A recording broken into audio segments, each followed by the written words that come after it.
Bonjour à tous. Après avoir découvert les possibilités de réalisation de panoramas sphériques avec un AFI en extérieur et ayant été confronté aux problèmes d'alignement dus au vent, j'ai voulu tester la fonctionnalité en intérieur. Je me suis déniché un grand hall d'immeuble dans lequel j'ai pu faire évoluer un AFI sans danger. Alors en intérieur, c'est mieux ou moins bien que dehors ?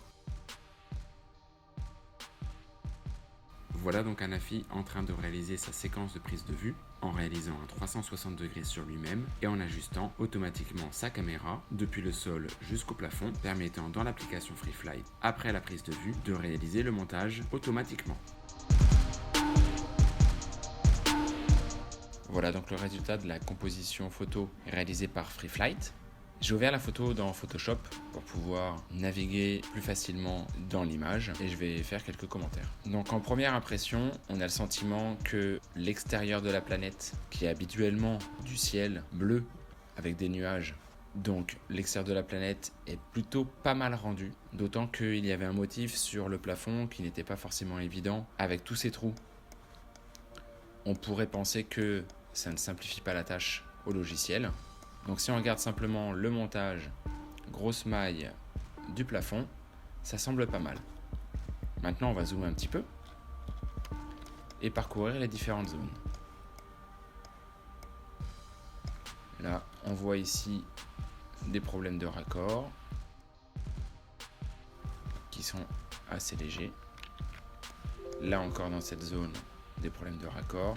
Encore des petits problèmes de raccord ici. Là, le problème de raccord est tellement important qu'il y a une lumière qui a été squeezée.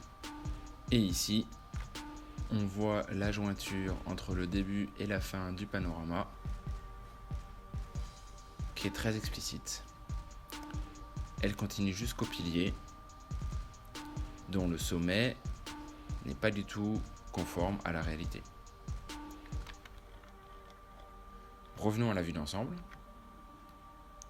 Et regardons l'intérieur de la planète.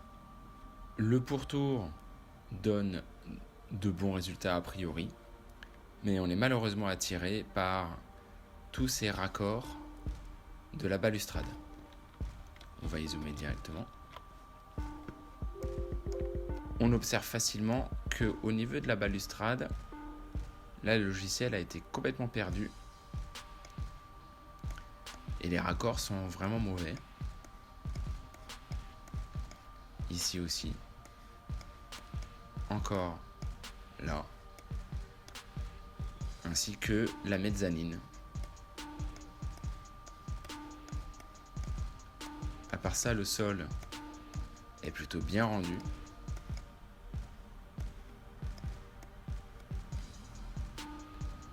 Mais encore une fois, sur les piliers, on a des problèmes de raccord. Et également sur les poutres entre les vitres. D'après moi, la raison de ces problèmes de raccord vient du fait qu'un AFI en intérieur se positionne finalement moins précisément qu'en extérieur, simplement parce qu'il lui manque la réception du signal GPS. A priori donc, en tout cas c'est mon avis, le capteur caméra qui est sous la AFI n'est pas suffisant pour un repérage de qualité en vol intérieur. Il doit systématiquement être doublé par le signal GPS. Ce warning est d'ailleurs rappelé dans l'interface de commande au début du vol. Pour conclure sur cette séquence panoramique en intérieur, je la trouve inadaptée et finalement je pense que pour avoir des résultats satisfaisants, en intérieur il faudrait avoir le signal GPS mais on ne l'a pas parce qu'on est en intérieur, et à l'extérieur on a des problèmes de raccord parce qu'un AFI doit compenser le vent. Donc en fait, en intérieur et en extérieur, il est d'après moi impossible d'avoir le résultat parfait. Il faudra donc systématiquement accepter d'avoir des défauts, et a priori, ils sont moins prononcés en extérieur qu'en intérieur. Ou bien sinon, utiliser les photos prises par un AFI pour les monter et les raccorder soi-même à la main dans un logiciel spécialisé sur ordinateur. Voilà, cette vidéo est maintenant terminée. J'espère qu'elle vous a plu et j'aimerais bien connaître votre avis et vos retours d'expérience sur la prise de panorama d'intérieur et d'extérieur. Merci à tous et à bientôt.